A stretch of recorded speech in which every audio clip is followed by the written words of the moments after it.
नाजरीन, इस वक्त तालीमी दर्जाबंदी के एतबार से फिनलैंड पहले नंबर पर है, जबकि सुपर पावर अमरीका 20वें नंबर पर है।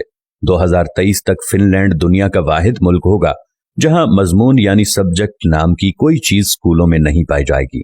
फिनलैंड का कोई भी स्कूल ज्यादा से ज्यादा 195 बच्चों पर मुश्तमिल होता है, जबकि 19 बच्चों पर एक टीचर होता है। दुनिया में सबसे लंबी ब्रेक भी फिनलैंड में ही होती है। बच्चे अपने स्कूल टाइम का 75 मिनट ब्रेक में गुजारते हैं। दूसरे नंबर पर 57 मिनट की ब्रेक न्यूयॉर्क के स्कूलों में होती है, जबकि हमारे यहाँ अगर वालिदैन को पता चल जाए कि कोई स्कूल बच्चों को पढ़ाने की बजाय इतनी लंबी ब्रेक देता है तो वो अगले दिन ही बच्चे स्कूल से निकलवा लें। खैर, आप ये दिलचस्प बात मुलाहिजा करें कि पूरे हफ्ते में स्कूलों में महज 20 घंटे पढ़ाई होती है, जबकि असातिज़ा के 2 घंटे रोज अपनी स्किल्स पढ़ाने पर सर्फ होते हैं। 7 साल से पहले बच्चों के लिए पूरे मुल्क में कोई स्कूल नहीं है और 15 साल से पहले किसी भी किस्म का कोई बाकायदा इम्तिहान भी नहीं है।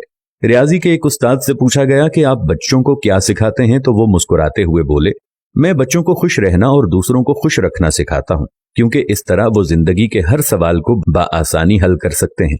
आप जापान की मिसाल ले लें। 3री जमात तक बच्चों को एक ही मजमून सिखाया जाता है और वो अखलाकियात और आदाब हैं।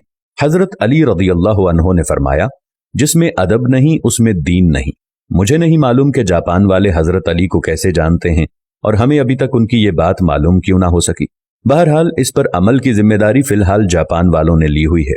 हमारे एक दोस्त जापान गए और एयरपोर्ट पर पहुंचकर उन्होंने अपना तारुफ करवाया कि वो एक उस्ताद हैं, और फिर उनको लगा कि शायद वो जापान के वजीर आजम हैं। अशफाक अहमद साहिब मरहूम को एक दफा इटली में अदालत जाना पड़ा और उन्होंने भी अपना तारुफ करवाया कि मैं उस्ताद हूं।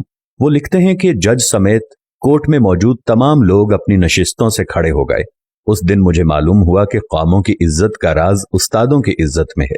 ये है कौमों की तरक्की और उरूजो जवाल का राज।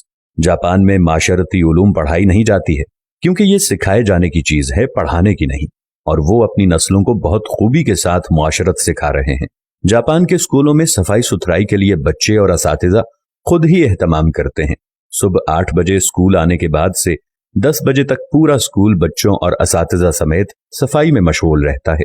दूसरी तरफ आप हमारा तालीमी निज़ाम मुलाहजा कीजिए, जो सिर्फ नकल और छपाई पर मुश्तमिल है। हमारे बच्चे पब्लिशर्स बन चुके हैं। आप तमाशा देखें, जो किताब में लिखा होता है असातिज़ा उसी को बोर्ड पर नकल करते हैं, बच्चे दोबारा उसी को कॉपी पर छाप देते हैं। असातिज़ा इसी नकलशुदा और छपे हुए मवाद को इम्तिहान में देते हैं, खुद ही अहम सवालों पर निशानात लगवाते हैं और खुद ही पेपर बनाते हैं और खुद ही इसको चेक करके खुद नंबर भी देते हैं। बच्चे के पास या फेल होने का फैसला भी खुद ही सादिर कर देते हैं और माँ बाप इस नतीजे पर तालियां बजा बजाकर बच्चों के ज़हीन और काबिल होने के गुण गाते रहते हैं। जिनके बच्चे फेल हो जाते हैं वो इस नतीजे पर अफसोस करते रहते हैं और अपने बच्चों को कूड़ मगज और कुंद जहन का ताना देते रहते हैं।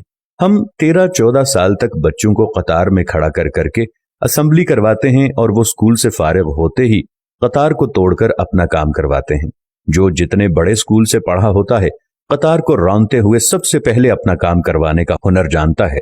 तालिबे इल्मों का स्कूल में सारा वक्त साइंस रटते गुजरता है और आपको पूरे मुल्क में कोई साइंसदान नामी चीज नजर नहीं आएगी, क्योंकि बदकिस्मती से साइंस सीखने की और खुद तजर्बा करने की चीज है और हम इसे भी रट्टा लगवाते हैं।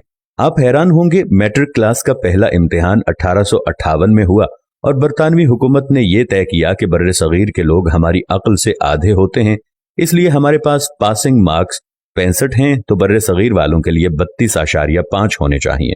2 साल बाद 1860 में असातिज़ा की आसानी के लिए पासिंग मार्क्स 33 कर दिए गए और हम भी इन 33 नंबरों से अपने बच्चों की जहानत को तलाश करने में मसरूफ हैं।